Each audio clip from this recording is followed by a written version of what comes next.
Hello, my students. Welcome back to our Accounting 210. In this video, we will start with Chapter 10, Performance Evaluation.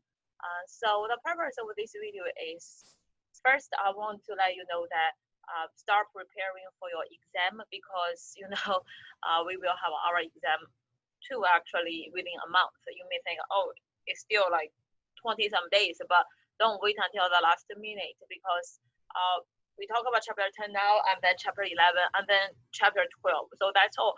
Chapter 12 is a very important chapter. You will definitely have a question from that chapter.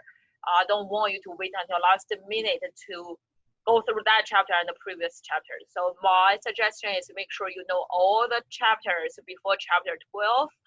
So in the last week, you just need to focus on that chapter. Okay, and then if you haven't registered with the ProctorU, make sure you have your schedule with it. If you have any question, just let me know.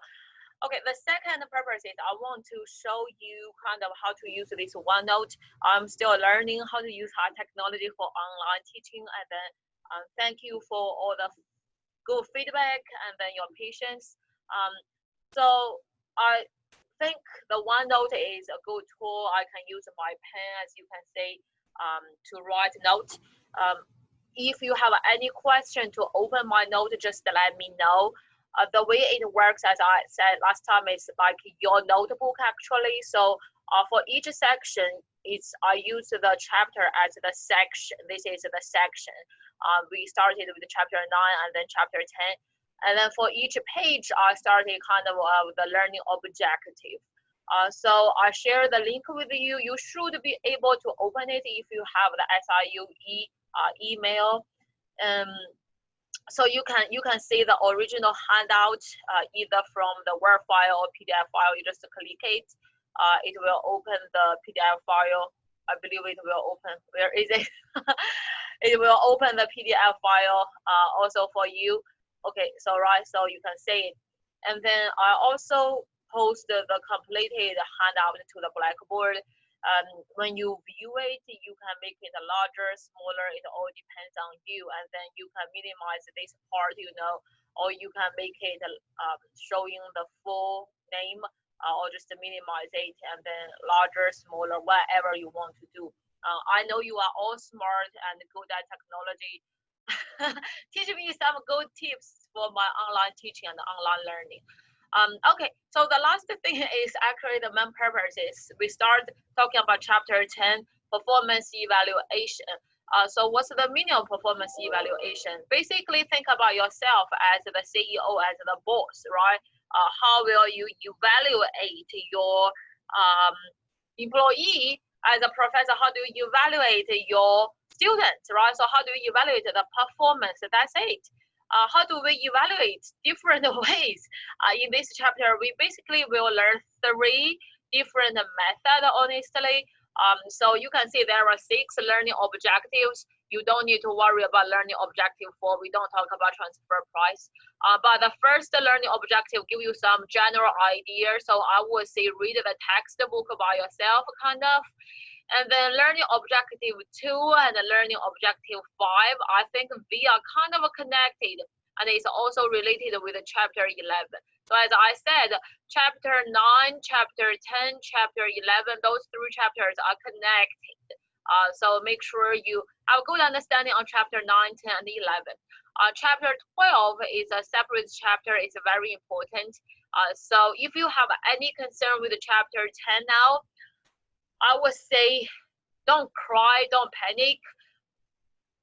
Ask me question or wait until you finish chapter 11. So hopefully you have a better understanding after chapter 11. So you definitely will have a question related with those 2 parts and related with chapter 9, 11.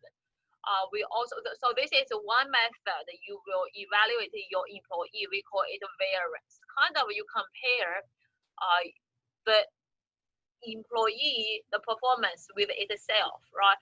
So general idea is you thought you will get 90 in the exam, but you got 95. So you are doing better than yourself. You have 5 higher points, right? So you evaluate, hey, the performance is good. This is one way to evaluate. You definitely will have a question. And then the second way is we have some calculation, some numbers. We use ROI, sales margin, capital turnover. You definitely will have a question for this part. So besides evaluate with yourself, you can also evaluate with your peers, right? So let's say, hey, you got 95%, but your average is the class is 92%.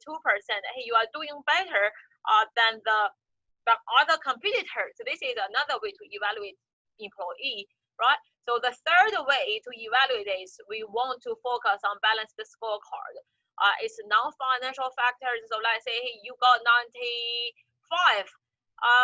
But you know what? But you do not participate in class discussion. You do not help other students. You do not have good study manner, something like that. Then yeah, from the number side, you are doing well, but maybe you are not really doing well in non-financial factors. So we have these three methods to evaluate the performance. That's it. You will be tested. All of these three methods will be in the exam, okay? But this one is related kind of with the chapter 11. So ROI, that part, learning objective 3 is kind of easy because those are number. Learning objective 6 is kind of easy. It's just 1 or 2, paragraph for each side. Learning objective 2 and 5, talking about variance, may take a while to understand. Let me know if you have any question. Okay, so I stop here, and then in next video we start talking about the general idea for the first learning objective. Read the textbook. As I say, read the textbook. You have to basically learn this part by yourself. I see you in next video. Thank you.